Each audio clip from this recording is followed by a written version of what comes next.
Hello, welcome all. আজকে আমরা যে টপিকটা নিয়ে আলোচনা করব সেটা হলো যাদবপুর ইউনিভার্সিটি না এনআইটি, কোনটা বেটার এবং কি কি সিনারিওতে আমাদের কোথায় কোথায় অ্যাডমিশন নেওয়া উচিত বা ভর্তি হওয়া উচিত। তো প্রথমেই বলে দিই, যাদবপুর ইউনিভার্সিটি এবং এনআইটি মানে ন্যাশনাল ইনস্টিটিউট অফ টেকনোলজি দুটোই খুবই premier institutes of India. So তারা যে ভালো ইনস্টিটিউট এ বিষয়ে কোনো সন্দেহ নেই, ঠিক আছে। কিন্তু প্রশ্নটা তখন জাগে যখন কোনো ছাত্র বা ছাত্রী দুটোর মধ্যে দুটোতেই কোয়ালিফাই করে যায় এবং তখন তারা ডিসাইড করে উঠতে পারে না কোন ইনস্টিটিউটে ভর্তি হবে। তো সেই সব প্রশ্নগুলো যাতে মাথার মধ্যে বেশি ডিস্টার্ব না করে তার জন্য এই ভিডিওটা। আচ্ছা, প্রথম কথা, দুটো পরীক্ষা আলাদা। যে দুটো দিয়ে পেতে হয়, Jadavpur university obviously WBJEE through, and JEE মেন্সের থ্রুতে যে কোনো এনআইটিতে পাওয়া যায়।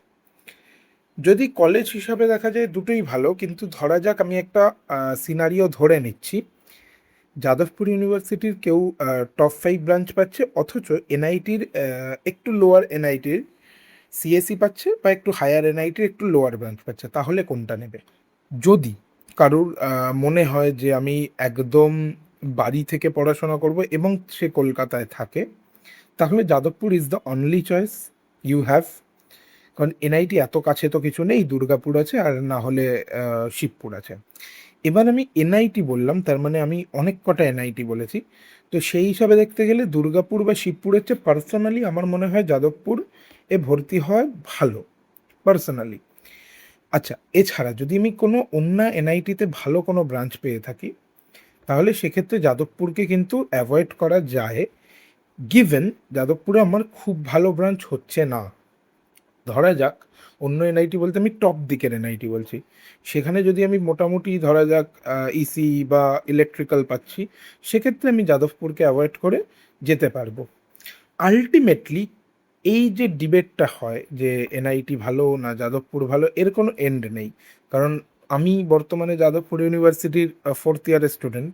তো অবভিয়াসলি আমি যাদবপুরের প্রতি একটু বায়াসড হবই, অথচ যে এনআইটিতে পড়বে সেও এনআইটির প্রতি বায়াসড হবে। হ্যাঁ, এবার যদি বলা হয় পার্সোনাল মতামত কি, আমি নিজের পার্সোনাল লাইফে কি করেছিলাম, আমি যাদবপুর পেয়েছিলাম ইনস্ট্রুমেন্টেশন ইলেকট্রনিক্স, এবং দুর্গাপুরে সিএসসি পেয়েছিলাম, এবং যেটা অবভিয়াসলি আমি শিবপুরেও সিএসসি পেতাম। কিন্তু আমার মনে হয়েছিল যে আমি বাড়ি থেকেই করব, এবং মনে হয়েছিল Jadavpur would be better for me, so I chose Jadavpur. And believe me, আমি কখনোই আমার ডিসিশন নিয়ে রিগ্রেট তো করি না। সো এটা নিয়েও আমি কোনোদিন রিগ্রেট করিনি। আমার ভালোই হয়েছে, 3 বছর মোটামুটি কেটেও গেল, 4th ইয়ারে উঠলাম। I don't have any regrets. তো পুরো ডিবেটটা কিন্তু প্রত্যেকের নজরিয়াতে চলে। যদি তোমার মনে হয় যে Jadavpur would be better choice for you, then go for it. আর যদি তোমার মনে হয় যে NIT would be better choice for you, then go for it. দুটোর ভালো খারাপ দিক কী কী আছে? যদি আমি এনআইটির কথা বলি, NIT is very good, no doubt. But NIT বলতে অ্যাজ অল মানে অনেক কটা এনআইটি বলা হয়। এর মধ্যে যেমন টপ টিয়ার এনআইটিও পড়ে, এমনি তেমনি একটু লোয়ার এনআইটিসগুলোও পড়ে। যেমন এখন আমি এনআইটি ত্রিচি বলবো, NIT Trichy is very good, বা NIT Warangal, Rourkela, they are very good colleges. সেই তুলনায় দুর্গাপুর বা শিবপুর একটু পেছনে, সেই তুলনায় দুর্গাপুর বা শিবপুর তো খুব ভালো নয় অত। তো অবভিয়াসলি আমি এনআইটি ত্রিচির একটা ডিসেন্ট ব্রাঞ্চ পেলে why should I not go? Okay, এটা হলো প্রশ্ন। আচ্ছা, প্রোস কনস সেভাবে বলবো না, কারণ সবাই মোটামুটি জানে এনআইটি ভালো কলেজ, প্লেসমেন্ট দেয়, সবই করে। কনস একটাই থাকতে পারে, সেটা হলো খরচাটা একটু বেশি, বাট সেটাও খুব একটা ব্যাপার না, কারণ এডুকেশন লোন আজকে পাওয়াই যায়। আরেকটা বড় ব্যাপার হলো অনেকে না বাড়ি ছেড়ে অত দূর থাকতে চায় না, সেক্ষেত্রে সেটা একটা কনস হিসাবে ধরা যায়। যদিও জিনিসটার মানে খুব একটা ভেরি হেভি কনস সেটা তো নয়, যে মানে একদম এর জন্য যাওয়াই যাবে না তা নয়, সেরকম কিছু নেই। আর যাদবপুরের ক্ষেত্রে প্রোস তো হলো ভালো কলেজ, প্লেসমেন্ট দেয়, পরিবেশ ভালো। হ্যাঁ, কনস হিসাবে অনেকে বলতে পারে যে নেশা ভাঙ করে, এছাড়া পলিটিক্যাল প্রেশারস আসে। তো সেক্ষেত্রে আমি একটু অ্যাসিওর করে বলে দিই, এরকম কিছু হয় না, ঠিক আছে। মানে যদি তোমার নেশা করার ইচ্ছা থাকে, then you will do it, okay. আর যদি না থাকে, দেন তোমাকে কেউ জোর করে করাতে পারবে না। আই এম ইন 4th ইয়ার, 3 বছর কাটিয়ে ফেলেছি, আমার কোনো দিন আজ পর্যন্ত ফিল হয়নি আমাকে প্রেশারাইজ করা হয়েছে। অ্যান্ড আমার কোনো দিন কিছু ফিল হয়নি যে কেউ বলেছে নে এটা কর, না হলে চাপ হয়ে যাবে। তো হয় না ওরকম কিছু। আর পলিটিক্যাল দিক থেকে যদি বলি, ওটাও পুরোপুরি নিজের ওপর। যদি ইচ্ছা হয় যে আমি পলিটিক্যালি অ্যাক্টিভ হব, আমি ইউনিয়নে যোগদান করব, আমি ইউনিয়নে থেকে সাধারণ ছাত্রছাত্রীদের জন্য কাজ করব, তাহলে সেটা করতে পারো। যদি মনে হয় যে আমি পলিটিক্যাল এতে আমার ঢোকার দরকার নেই, আমি পড়াশোনা করতে এসেছি, ক্লাসেস করবে, বাড়ি চলে যাবে। It's that simple. মানে যে কোনো ইস্যুতে যদি কিছু হয়, কোনো দিন প্রেশার আসবে না যে এটাই আসতেই হবে, ওটাই আসতেই হবে। যদি নিজের মনে হয় যে আমি এটায় যোগ দিতে চাই, তাহলে গো ফর ইট। আর যদি মনে হয় না আমার দরকার নেই, আমি চাই না, তাহলে একদমই দরকার নেই, জাস্ট কলেজ করো, বাড়ি চলে এসো। তো এরকম কোনো প্রেশারাইজ করার মতো কিন্তু ব্যাপার নেই। তো যারা যারা ভাবছে যে এরকম ব্যাপার আছে, সেগুলো কিন্তু নয়।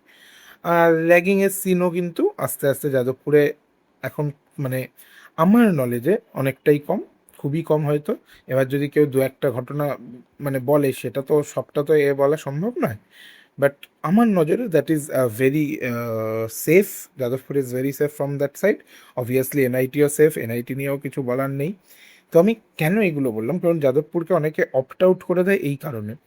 তো জানি না কেন, আমি যে বছর ভর্তি হয়েছিলাম the cut offs were decent, but তারপর থেকে যতই যাদবপুরের নামে বাজে কথা হোক বা লোকে একটু বিরূপ মনোভাব প্রকাশ করুক না কেন, কাট অফ কিন্তু আস্তে আস্তে বেড়েছে। মানে বেড়েছে বলতে চাপ হয়ে গেছে আরও ঝুঁকতে। কারণ ইনস্ট্রুমেন্টেশন আমাদের বছরে প্রায় 900-এ ক্লোজ হয়েছিল, 900, 950, তারপর 700, 650 এরকমে ক্লোজ হয়ে যাচ্ছে। তো লোকে ভর্তি হচ্ছে, এবং হবে নাই বা কেন, ভালো কলেজ, সে তোমাকে অপরচুনিটিস দিচ্ছে, ভর্তি না হওয়ার মধ্যে কিছু নেই। আর এনআইটিসেও তেমনি ভালো ভালো অপরচুনিটিস পাওয়া যাবে। সো পুরোটা নিজের ওপর ডিপেন্ড করছে। যদি মনে হয় বাড়ির কাছ থেকে যাতায়াত করব, একদম কলকাতায় থাকি, তাহলে Jadavpur is an option. Given এনআইটিতে খুব ভালো কিছু পাওনি। হ্যাঁ, এখন যদি ধরো যাক এনআইটি ত্রিচির আমি ইসিই পেয়েছি, তার সাথে আমি যাদবপুর সিএসই পাচ্ছি, তখন ভাবার ব্যাপার যে আমি এনআইটি ত্রিচি যাব, যতই বাড়ি কাছে হোক, বাড়ি যদি একেবারে যাদবপুরের পাশেও হয়, ঠিক আছে। কিন্তু দেখা গেল আমি দুর্গাপুরের সিএসই পাচ্ছি, তার সাথে আমি যাদবপুরের টপ 5-এর একটা পাচ্ছি। সো তখন ডিসাইড করা যায় যে আমি যাদবপুরে পড়বো, বাড়ির কাছে হবে, খরচাটা কম হবে, অনেকটাই খরচা কম, মানে ফিলই হবে না যে আমার টাকা পয়সা দিতে হচ্ছে। ওয়ারাজ এনআইটিতে গেলে একটু তো খরচা হবেই।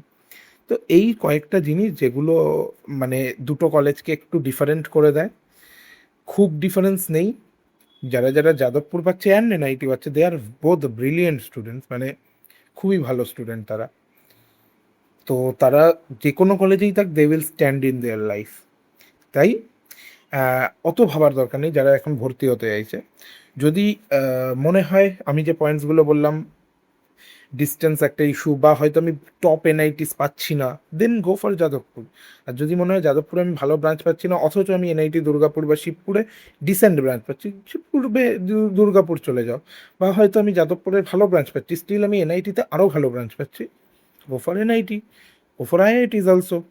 সো এটা যে বিশাল কিছু ডিবেট তা নয়। বাট হ্যাঁ, অনেকে গুলিয়ে ফেলে, অনেকে এই সময় ভাবে যে কি করব না করব, টেনশন হয়ে যায়। তাই জন্য এই ভিডিওটা বানানো, যাতে সবাই একটু ঠান্ডা মাথায় ভেবে চিন্তে কলেজটা চুজ করতে পারে। যাতে ওরকম না হয় যে চুজ করার পর মনে হলো ইস আমি এটা কেন করলাম। রিজনস থাকবে তোমার, সেই রিজনসের বেসিসে কিন্তু কলেজগুলোকে চুজ করবে। ওকে। আর কোনো রকম ডাউট হলে আমরা আছি, আমাদেরকে বলবে, আমরা সেগুলো ক্লিয়ার করে দেবো। ঠিক আছে। তো এই বলে ভিডিওটা শেষ করছি। যারা যারা ডাব্লিউবি জেই দিয়েছো এবং ভালো মার্কস পাবে বা পেয়েছো, তাদের প্রত্যেকে congratulations. Hope we will meet in Jadavpur university. আর যারা এনআইটি আছে তাদের জন্য অনেক শুভেচ্ছা। এই বলেই ভিডিওটা শেষ করছি।